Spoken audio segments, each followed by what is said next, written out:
Baik, terima kasih pemirsa. Masih di Damai Indonesiaku. Di segmen 1 tadi pemirsa kita telah mendengarkan bagaimana Ustadz Rustandi menyampaikan.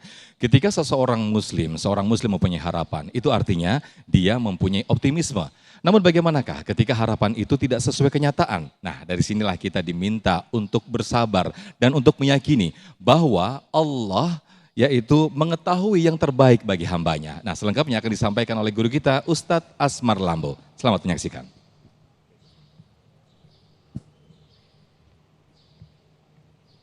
Bismillahirrahmanirrahim. Assalamualaikum warahmatullahi wabarakatuh. Alhamdulillah. Alhamdulillahilladzi hadana lihada wa ma kunna linahtadiya laula an hadanallah. Assalatu wassalamu ala nabiyyil mustafa wa ala alihi wa sahbihi wa man tabi'ahum bi ihsanin ila yaumil ma'ad. Saya muliakan, saya hormati guru-guru kita, Masya Allah, Ustadz A.A. Rustandi, ya Ustadz Fatih Rishad, Masya Allah. Semua guru-guru kita ini super ganteng, betul tidak? Ya Masya Allah. Ya. Bapak Ibu dimuliakan Allah, pemirsa Damai Indonesiaku TV One dimanapun berada. Setiap jiwa manusia pasti memiliki keinginan. Betul ya? Kita semua punya keinginan toh? Ada semua keinginan tak? Iya, semua. Yang belum menikah punya keinginan segera menikah. Yang belum punya anak punya keinginan mau punya anak. Yang banyak utang punya keinginan? Punya keinginan? Wah, gede banget kalau masalah utang. Ya. Mungkin ibu-ibu banyak utang. Ya. Bapak-bapak, setiap kita punya keinginan. Hanya yang perlu kita yakini sebagai orang yang beriman, Rasulullah telah menyatakan, ana uridu wa anta turidu wallahu yaf'alu ma yurid. Saya punya keinginan, Bapak Ibu punya keinginan, tapi keinginan Allah yang berlaku dalam hidup kita. Betul tidak? Iya. Ada keinginannya tuh. Ya Bapak ada keinginan tak? Ada semua. Tapi yang berlaku adalah keinginan Allah Subhanahu wa ta'ala. Maka ketika keinginan kita, harapan kita, kemauan kita bertentangan dengan apa yang terjadi dalam kehidupan kita, apakah kita harus menjadi kecewa? Apakah kita harus menjadi lantas putus asa? Tidak, Bapak Ibu dimuliakan Allah.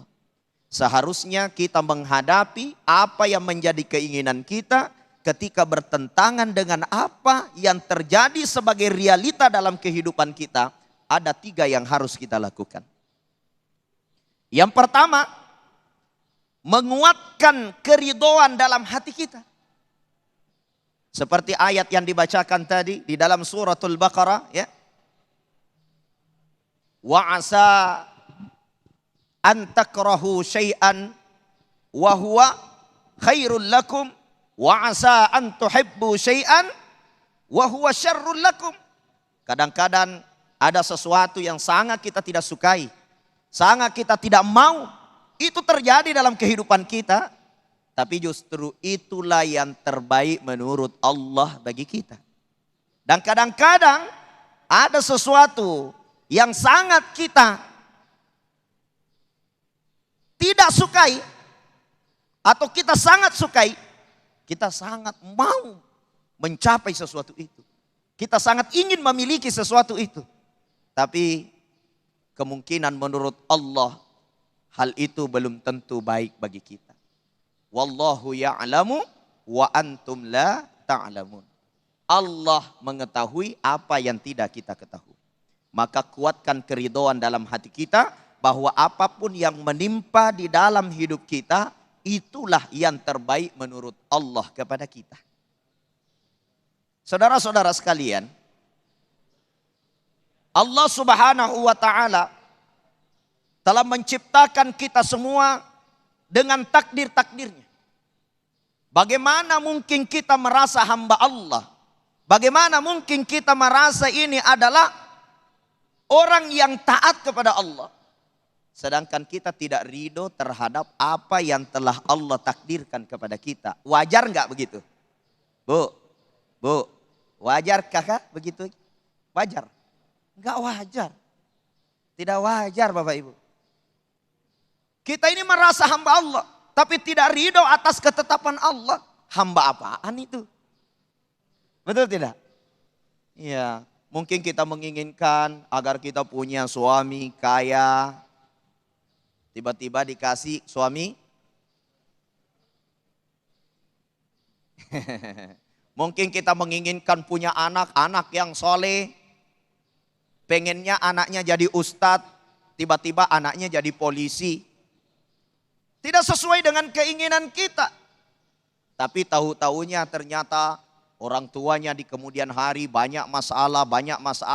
Anaknya menyelesaikan masalah itu. Dan baru terungkap bahwa ini adalah hikmah. Kenapa saya mau anakku jadi ustadz, tiba-tiba kok jadi polisi.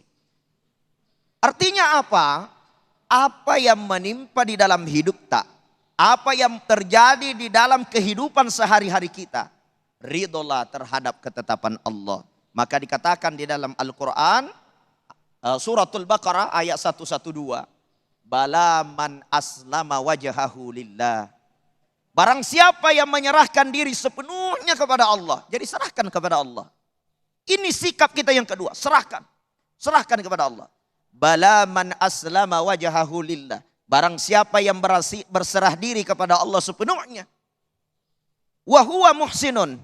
Kemudian dia ikuti dengan amalan-amalan kebaikan. Jadi bukan sekedar pasrah. Tapi ada ikhtiar kebaikan. Apa ikhtiar kebaikan? Contoh. Ya Allah, jadikan saya orang yang kaya. Tapi hidup kita kerja banting tulang, gak kaya-kaya. Apakah kita harus berhenti bekerja? Tidak, terus ikhtiar. Terus berdoa. Terus mengharap kepada Allah Subhanahu wa ta'ala. Kenapa? Karena wahuwa muhsinun. Kita mengikuti kepasrahan kita kepada Allah dengan amalan-amalan kebaikan. Apa efeknya? Kita mendapatkan falahu ajruhu inda rabbi. Kita mendapat pahala dari Allah. Jadi jangan kita mengira kita kerja sawah, kita kerja rumah, ibu-ibu layanin suami dengan baik. Bikin suami senang. Bu, kok ngelotot begini? Bikin suami. Wah, bapak-bapak bikin istri. Ya. Bagaimana cara bikin istri senang? Banyakin uang. Tuh, dengar Pak. Dengar itu. Banyakan ki uang belanjanya istri tak. Itu cara membuat istri tak senang. Bu, iza nazar tasarratkah. Kalau engkau ditatap oleh suamimu, engkau harus banyak tersenyum. Begitu ya Bu? Begitu ya Pak? Bapak-bapak begini.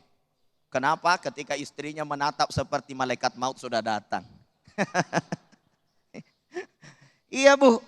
Kalau mau mendapatkan suami yang baik, ya kan tentunya harus melayani suami dengan baik. Ketika ditatap senyum, ketika diperintah idza amarta ata'atka. Ketika diperintah engkau harus taat. Begitu juga suami berikan nafkah yang baik kepada istri. Ya, melayani istri dengan baik. Memberikan uang belanja yang langsung aja banyak. Ya, itu.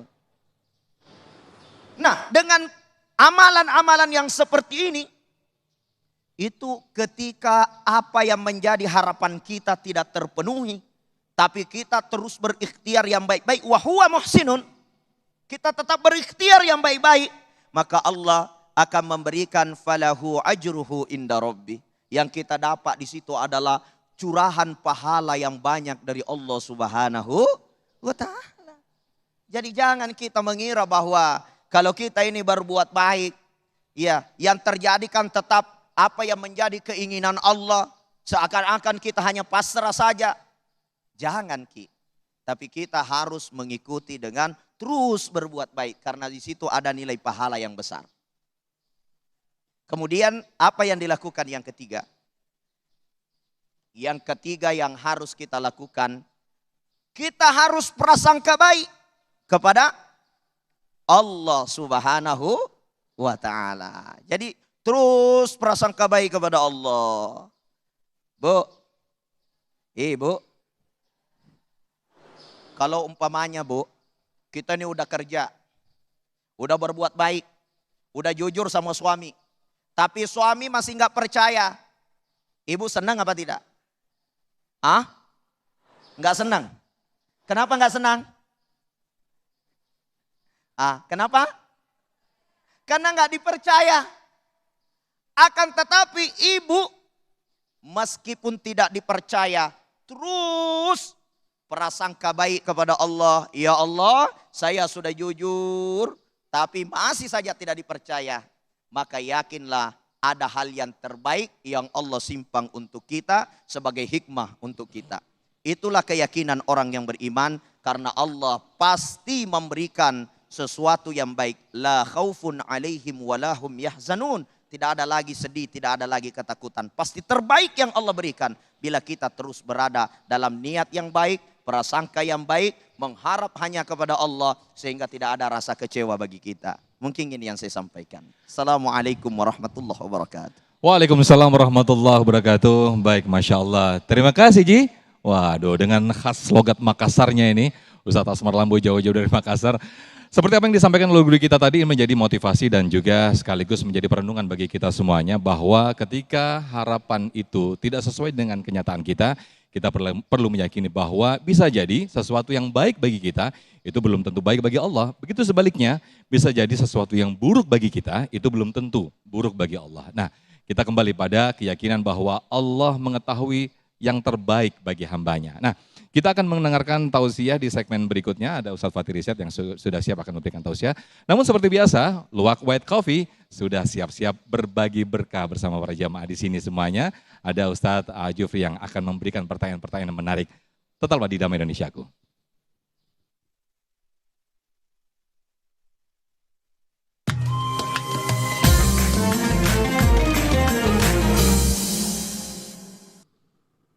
Alhamdulillahirabbil alamin. Madep sini. Oke. Nah, jamaah sekalian, kali ini Luwak White Coffee akan kembali berbagi berkah dengan memberikan sebuah pertanyaan, dan bagi jamaah siapa yang bisa menjawab pertanyaan ini akan mendapatkan hadiah sebesar 1 juta rupiah. Pastinya dipotong pajak dong ya. Nah, pertanyaannya tolong disimak dan didengarkan. Saya tadi membacakan sebuah ayat, potongan ayat, termasuk Ustadz tadi juga potongan ayat. Saya pancing sedikit ayatnya dan sebutkan surat dan ayat berapa. Yang bisa langsung ngacung. Oke, belum, semangat banget ini. A'udzubillahi minasyaitonirrajim. Saya potongnya sedikit aja. Wa asa an takrahu syai'an wa huwa syarrul lakum, al-ayah. Si teteh ini dari tadi udah ngangkat duluan ya. Iya boleh. Silakan Kak, masuk sini. Udah duluan, mangga. Oke, mic-nya Kak. Oke Kak, nama dari mana? Nama siapa? Assalamualaikum warahmatullahi wabarakatuh. Waalaikumsalam warahmatullahi wabarakatuh. Nama Kak? Perkenalkan, nama saya Dila. Nila, dari mana Kak Nila? Dari Cilandak. Temennya Lele, bukan? Bukan. Oh bukan, iya. Kak, pertanyaan saya tadi saya sudah sampaikan. Pertanyaannya surat apa dan ayat berapa? Bismillahirrahmanirrahim. Saya izin menjawab Pak Ustadz. Udah saya izinin. Al-Baqarah ayat 126. Oke, betul. Betul banget itu. Hadiahnya 1 juta rupiah. Dan Alhamdulillah. Alhamdulillah. Jangan lupa dipotong pajak ya. Iya, Pak. Dipotong pajak. Ini dia. Nih.